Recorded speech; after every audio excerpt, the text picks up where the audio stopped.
Hey, everybody. I am Brandy Kelly, and I'm a superintendent on a mission to lead with hope. I'm also helping my fellow educators do the same. The Lead with Hope podcast is a bi-weekly podcast that will inspire and empower you to lead with hope.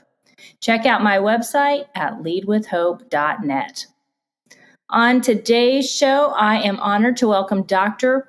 Bryan Pearlman.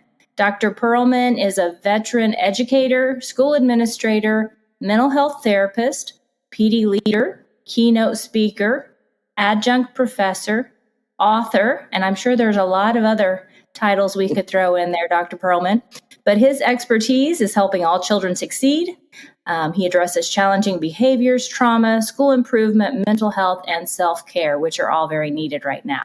So, Dr. Pearlman, welcome to the show. And I am, like I said, honored to have you on. Thanks, Brandy. It's an honor to be here. Yes.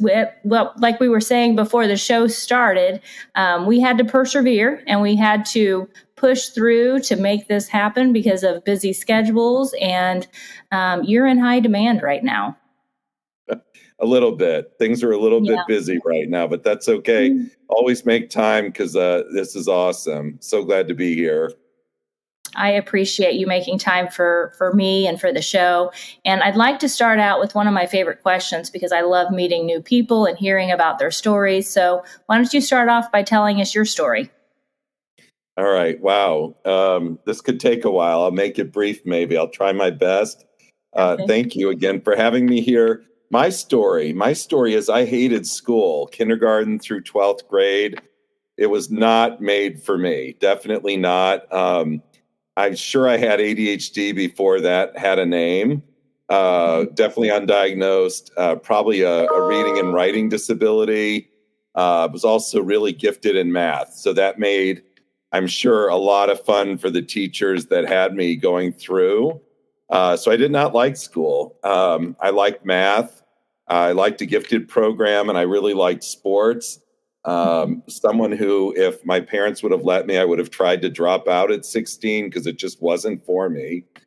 Had in my head the idea that I would become a teacher, perhaps administrator, something of that sort, and really try to affect schools in a way so kids like me and kids who just weren't in the middle or weren't typical or average or I don't know about normal, but maybe normal, would be able to succeed in school. And that became my mission. So I was a teacher. I taught fifth grade for a while. I was an administrator for a long time.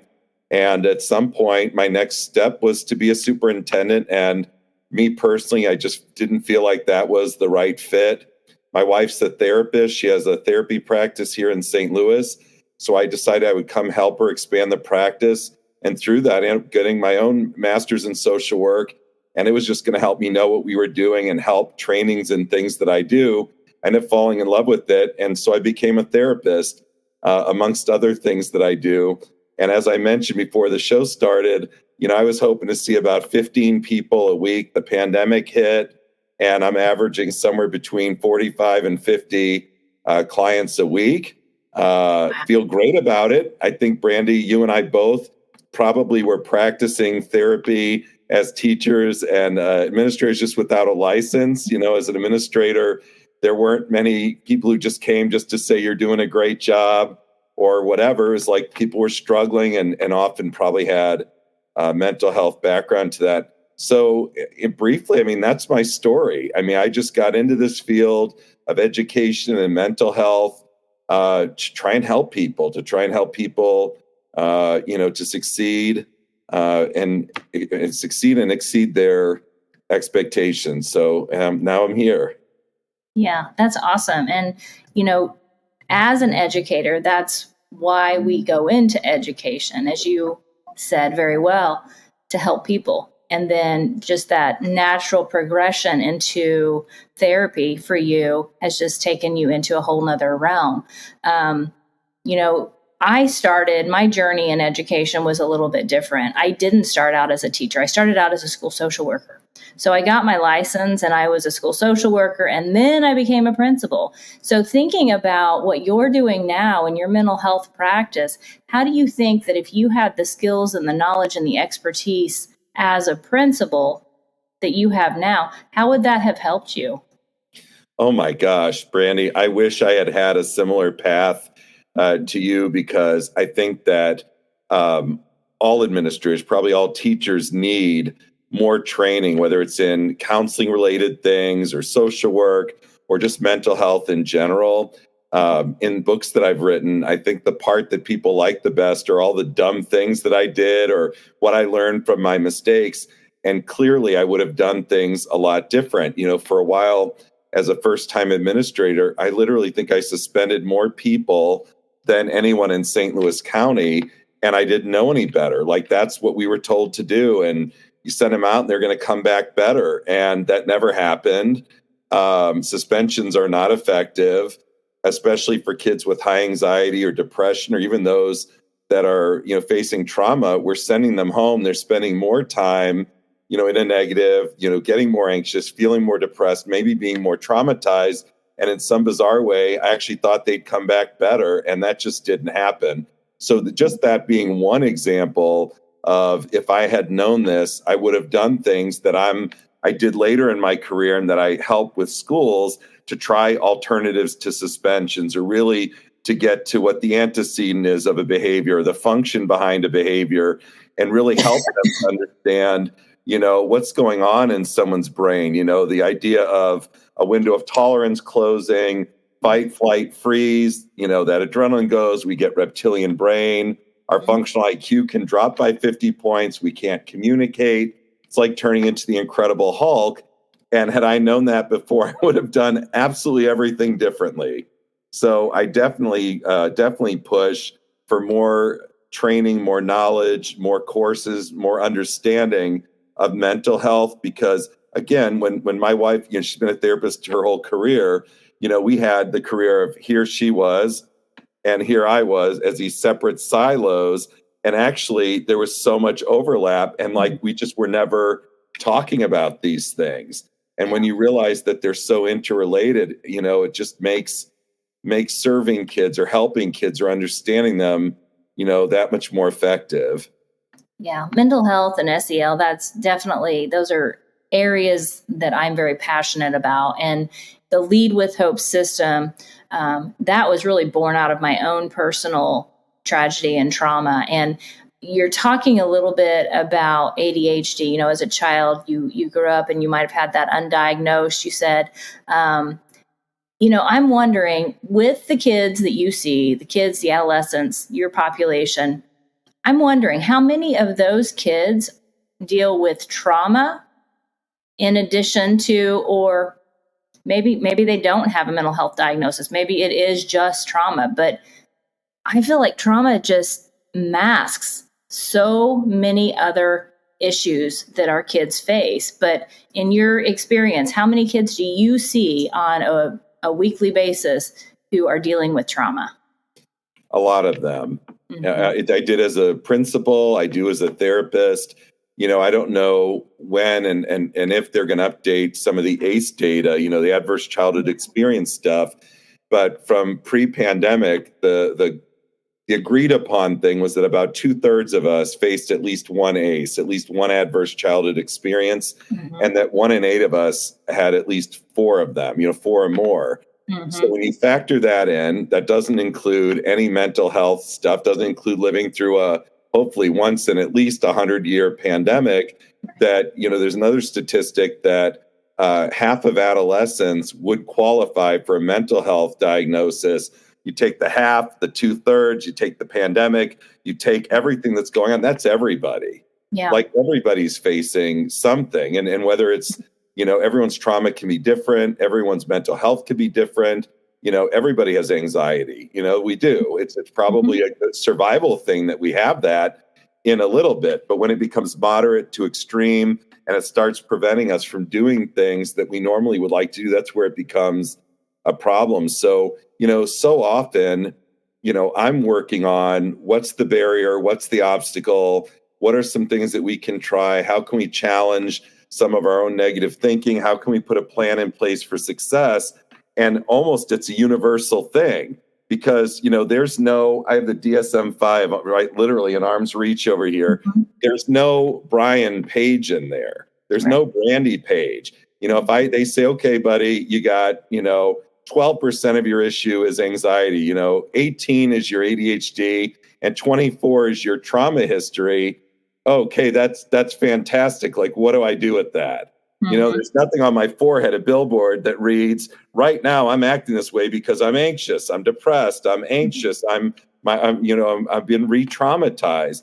So I guess the long answer is to really look for universal strategies that just help us learn to kind of keep that window of tolerance open, try and keep us from turning from Bruce Banner into the Incredible Hulk, to keep that communication, to learn ways to calm down. And in working with clients, I really focus on three things. If we have an undesirable behavior, looking at how do we reduce the frequency, so how often it happens, how do we reduce the magnitude, how big it gets, and how do we reduce the duration? If we can reduce any parts of those or all of those, that's a success. Mm-hmm. So really looking at it through that lens, and in other ways, having clients report, self-report back what their mood rating has been every day, reflect at the end of the day. So we find out that Brandy, on Tuesdays, you always seem to be like, 0's the worst day you ever had, 5's average, 10's the greatest day ever.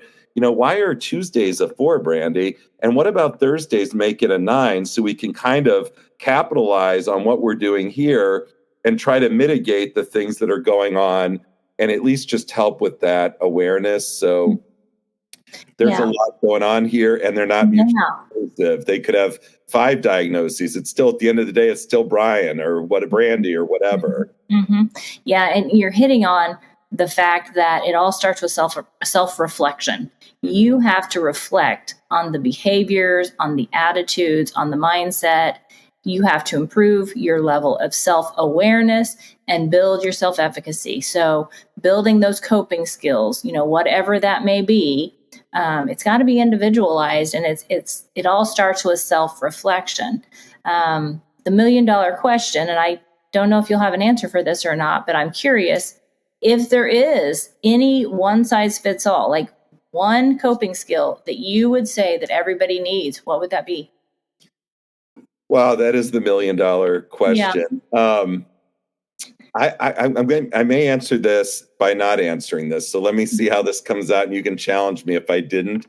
Okay. I find that for a lot of people that are dealing with anxiety, things related to anxiety fueling depression, anxiety related with other things, transitions, grieving, etc.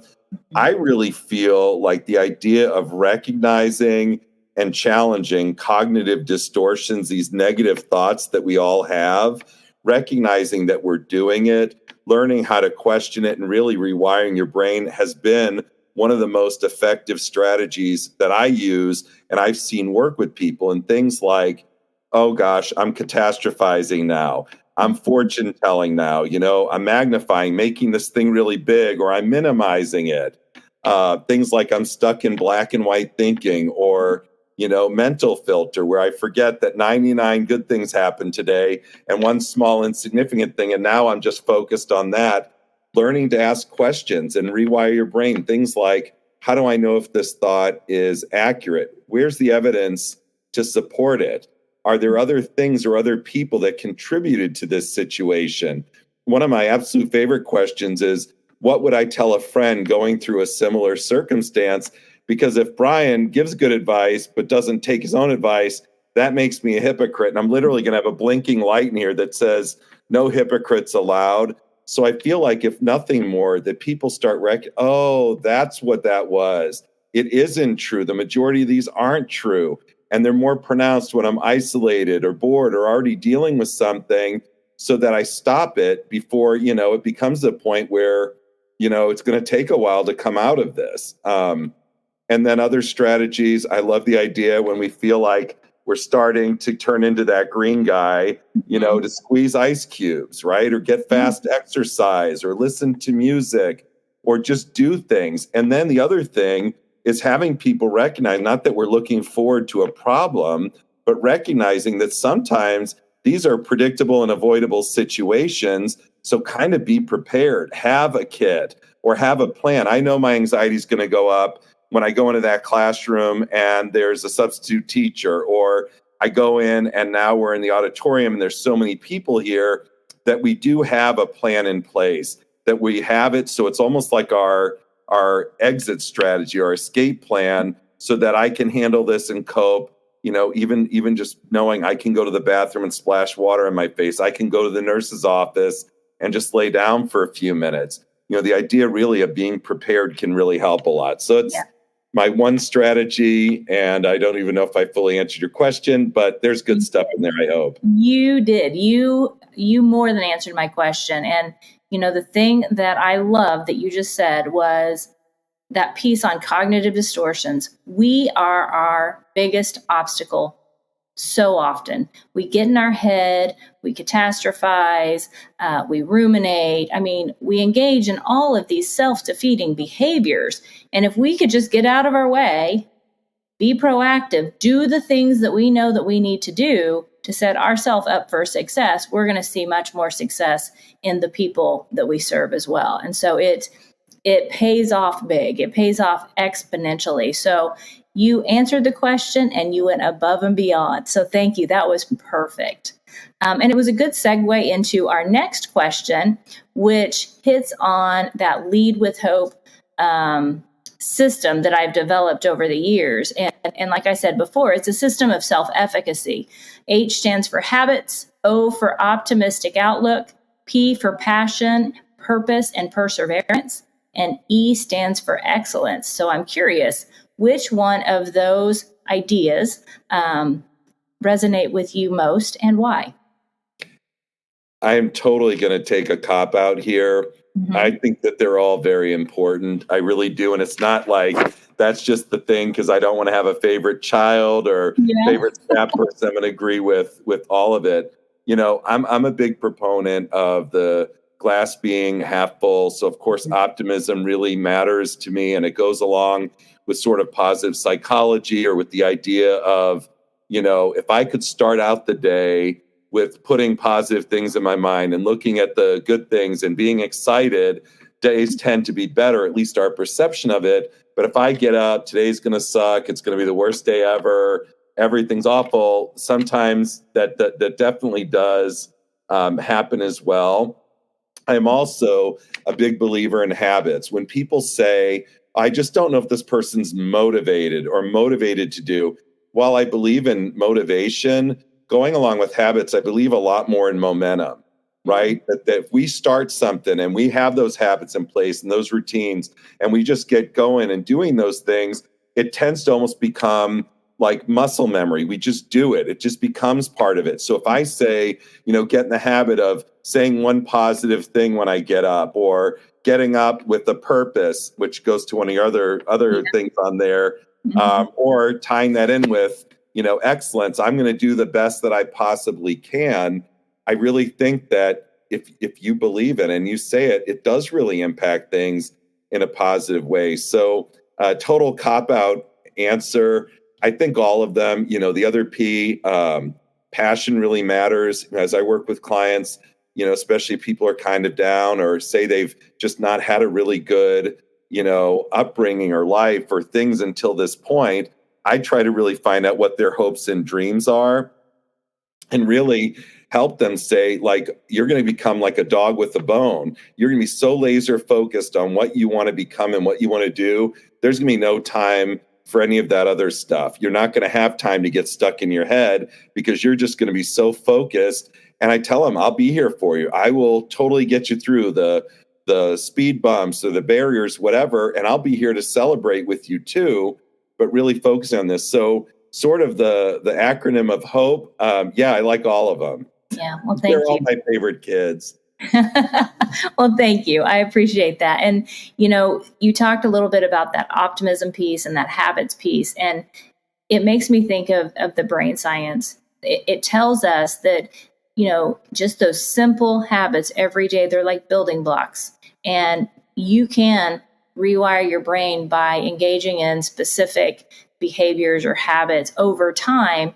And that can completely change your life. And, that's what you do. That's what you do every day with 50 clients a week, right? Totally. Yeah. 100%, you're spot on. Absolutely. Yeah. So in life, and you see this every day with your clients, we all face adversity, trauma. Everybody's story is different. But is there something specific that you have faced in your life, an adversity or a trauma that you're comfortable talking about on here that has kind of shaped you into the man you are today? There's probably a long list of things. The adversity and things, having a learning disability, I'm sure in reading and writing, an undiscovered one. Like, I didn't really read on grade level till middle school. Probably was a reason why I spent a lot of time in the principal's office, counselor's office, nurse's office, a lot of avoidant things. And also being in a gifted program, a lot of times going along with the traumas, having sort of an imposter syndrome of everyone keeps telling me you're gifted, you're gifted. If I'm so gifted, why can't I read? Why can't I write? Why are my grades not really good? I will say, I remember it was either second or third grade, Mrs. Mott put on my report card, and I read it, years later, Bryan won't be college material. Right? Like, that's awesome. She is no longer among the living, and I don't speak poorly of the dead, but it's like, how many other people who maybe heard that, or, the actions from her cemented in them that I am going to drop out at 16 and I'm never going to have a chance to make it. It's almost like, to some degree, that was a fire under my rear end saying, I'm going to show everyone wrong. I don't know why I can't read and write, but I'm going to figure a way. And my mom was very supportive and helped me find very high interest books. So from that standpoint, it really became, I wouldn't be the person I am today. The idea of having ADHD, for me was really hard, staying organized, a lot of executive function things. But as an adult, I wouldn't trade it for anything. I remember on an airplane flight to LA, I was giving a keynote address. I was so bored. There was nobody on the flight really to talk to. And I ended up writing like 5,000 words on the flight. Actually, I had to tap me and say, buddy, we're in Los Angeles. You got to go. So being able to have that hyper focus has kind of become a gift. So between, having, learning disability, maybe gifted, I don't know. Maybe I'm not gifted. I gave it away. I'm not sure. And also having the ADHD has really became a gift. I do want to tell you a really quick, funny story on this. I went for my first admin interview, leaving the classroom, and I went in, and there was one person on the panel. I don't know. I must have rubbed her the wrong way. I don't know how. I'd never met her. So the interview went great. And right as we're about to go, she goes, "Oh, sir, could you tell me how many years of admin experience you have?" Well, she had my resume in front. They know I'm right out of the classroom. And I don't know why she did that, is to try and throw me off. So I'm a little quick-witted. I said, actually, I have 13 years of admin experience. And she's fumbling through the paper and can't figure out, sir, can you explain? I go, yeah, K through 12. I was in the principal's office all the time. I know how to do a master schedule. I know how to de-escalate a kid. I know how to talk to parents. I actually was really good at math. I helped do the budget for the principal. So I have years of on-the-job training. She did not like that answer. Everybody laughed there. I ended up getting the job. And I would say that maybe she was put out as the person at arrival and pickup duty when it was rainy and icy out. But I'm not going to tell you for sure if I did that or not. That would be kind of whatever. You can decide if I really did that. In my opinion, that was a fabulous answer.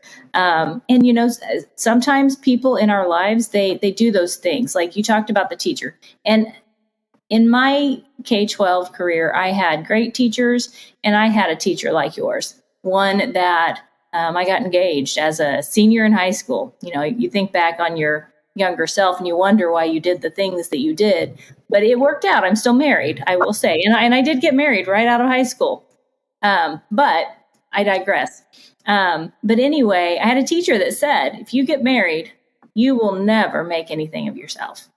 And I think that moved me, because if I'm not mistaken, we both have doctor in front of our names, even though yours doesn't display that on the screen.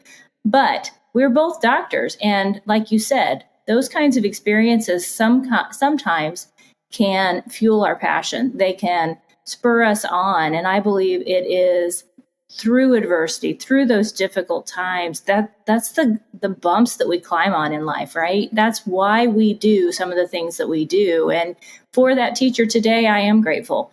I'm grateful that she lit a fire under my behind, and I'm glad that you had one to do the same as well. But we always want better for our kids moving forward. We want those positive experiences, but we can't forget that grit is something that they need as well. Mm-hmm, absolutely. Yeah. So you have done so much in terms of writing books, being a keynote speaker, being an educator, a therapist, so on and so forth. What passion projects do you have going on right now that you would like to share? There's a lot. I think it's the ADHD, Brandy. It really keeps me. I do better when I'm really, really busy.